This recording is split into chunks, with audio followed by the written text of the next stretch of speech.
বাংলার এক সবুজ শ্যামল প্রান্তরে ছিল একটি ছোট্ট গ্রাম, নাম তার শালবনপুর। চারদিকে সবুজ ধানের ক্ষেত, মাঝখানে কাঁচা রাস্তা, আর দূরে এক বিশাল শালবন। গ্রামের মানুষগুলো খুবই সহজ সরল, সবাই একে অপরের সুখ দুঃখ ভাগ করে নিত। এই গ্রামে থাকত রাহাত নামের এক কিশোর। সে ছিল খুব কৌতূহলী আর স্বপ্নবাজ। তার সবচেয়ে প্রিয় জায়গা ছিল শালবনের পাশের ছোট্ট পুকুরটা। প্রতিদিন বিকেলে সে সেখানে বসে পাখিদের উড়াউড়ি দেখত, মাছের খেলা দেখত আর নিজের মতো করে নানা গল্প ভাবত। রাহাতের বাবা একজন কৃষক। তিনি সকাল থেকে সন্ধ্যা পর্যন্ত মাঠে কাজ করতেন।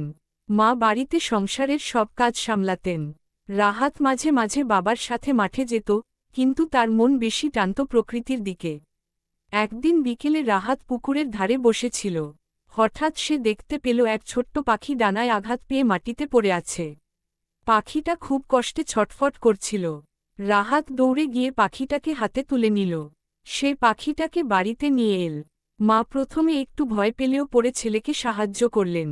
তারা পাখিটার ডানা পরিষ্কার করে ওষুধ লাগাল। কয়েকদিন যত্নে রাখার পর পাখিটা ধীরে ধীরে সুস্থ হয়ে উঠল। রাহাত পাখিটার নাম দিল টুনি। টুনি সুস্থ হওয়ার পর রাহাতের সঙ্গে যেন এক বন্ধুত্ব গড়ে উঠল। টুনি প্রতিদিন সকালে জানালার পাশে বসে চিচি করে ডাকত। রাহাত তখন হেসে উঠত। গ্রামের অন্য বাচ্চারাও টুনিকে দেখতে আসত। এভাবেই দিন কেটে যাচ্ছিল। কিন্তু হঠাৎ একদিন গ্রামের ওপর নেমে এল এক বড় সমস্যা। কয়েকদিন ধরে বৃষ্টি না হওয়ায় জমির ফসল শুকিয়ে যেতে লাগল। পুকুরের পানি কমে গেল। গ্রামের মানুষ চিন্তায় পড়ে গেল। রাহাত তার বাবার মুখে প্রথমবারের মতো এমন দুশ্চিন্তা দেখল। সে ভাবতে লাগল, কিভাবে এই সমস্যার সমাধান করা যায়। একদিন রাহাত শালবনের ভেতর হাঁটতে হাঁটতে একটা পুরনো কুয়ো দেখতে পেল। কুয়োটা অনেকদিন ধরে ব্যবহার হয়নি, চারপাশে আগাছা ভরে গেছে। সে কাছে গিয়ে দেখল, কুয়োর ভেতরে এখনও কিছু পানি আছে। রাহাত দৌড়ে বাড়ি গিয়ে বাবাকে বলল, বাবা, শালবনের ভেতরে একটা কুয়ো আছে, সেখানে পানি আছে। বাবা প্রথমে বিশ্বাস করতে পারলেন না, কিন্তু রাহাতের অনুরোধে তিনি গ্রামের কয়েকজন লোককে নিয়ে সেখানে গেলেন। গিয়ে দেখলেন, সত্যিই কুয়োতে পানি আছে। সবাই মিলে কুয়োটাকে পরিষ্কার করার কাজ শুরু করল। আগাছা সরানো হল, কুয়োর চারপাশ মেরামত করা হল। কয়েকদিনের মধ্যেই কুয়োটা ব্যবহারযোগ্য হয়ে উঠল। এরপর সেই কুয়োর পানি দিয়ে গ্রামের জমিতে সেচ দেওয়া শুরু হল। ধীরে ধীরে ফসলগুলো আবার সবুজ হয়ে উঠল। গ্রামের মানুষ স্বস্তির নিঃশ্বাস ফেলল। সবাই রাহাতকে ধন্যবাদ জানাল। গ্রামের বয়স্করা বললেন, এই ছেলেটা একদিন অনেক বড় কিছু করবে। রাহাত শুধু হাসল। সে জানত, সে একা কিছুই করেনি, প্রকৃতি তাকে পথ দেখিয়েছে। এরপর থেকে রাহাত আরও বেশি করে প্রকৃতির সঙ্গে সময় কাটাতে লাগল।